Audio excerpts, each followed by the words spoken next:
Hello കൂട്ടുകാരെ, നമുക്കിന്നൊരു കഥ കേട്ടാലോ? ദാ നോക്ക്, അതാണ് മനോഹരമായ കാട്. അവിടെ എല്ലാ മൃഗങ്ങളെയും അടക്കി ഭരിച്ചിരുന്നൊരു സിംഹമുണ്ടായിരുന്നു. തലയിടുപ്പോടെ എല്ലാ മൃഗങ്ങളെയും പേടിപ്പിച്ച് നടന്നുകൊണ്ടിരുന്നൊരു സിംഹം.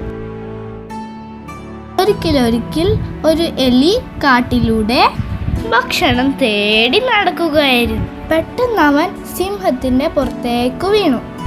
സിംഹം ചാടി എണീറ്റു. നിനക്കെത്ര ധൈര്യമായി എന്നെ മേത്തേക്ക് ചാടാൻ? ഞാൻ നിന്നെ തിന്നാൻ പോയിക്കുകയാണ്.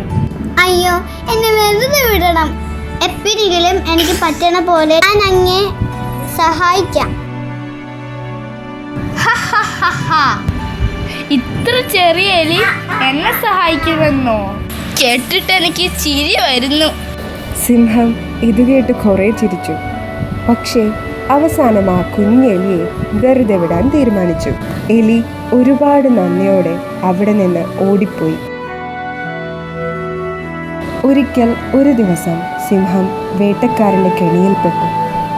ഒരുപാട് അലറി വിളിച്ച് സഹായം ചോദിച്ചു. പക്ഷേ ആരും അടുത്തേക്ക് പോലും പോകാൻ ധൈര്യം കാണിച്ചില്ല. വിഷമിക്കണ്ട കൂട്ടുകാരാ, ഞാൻ നിന്നെ സഹായിക്കും. ഞാൻ ഇവിടുന്ന് നിന്നെ രക്ഷിക്കാം. ആ കുഞ്ഞെലി തന്റെ മൂർച്ചയുള്ള പല്ലുപയോഗിച്ച് വലയെല്ലാം കടിച്ചു മുറിച്ചു.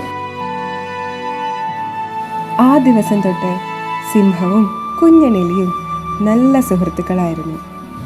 കൂട്ടുകാരെ, നമ്മൾ ഇതിൽ നിന്ന് മനസ്സിലാക്കണം, ചെറുതായി ചെയ്യുന്ന നല്ല കാര്യം പോലും ഒരുപാട് വലിയ മാറ്റങ്ങൾക്ക് കാരണമാകുന്നു.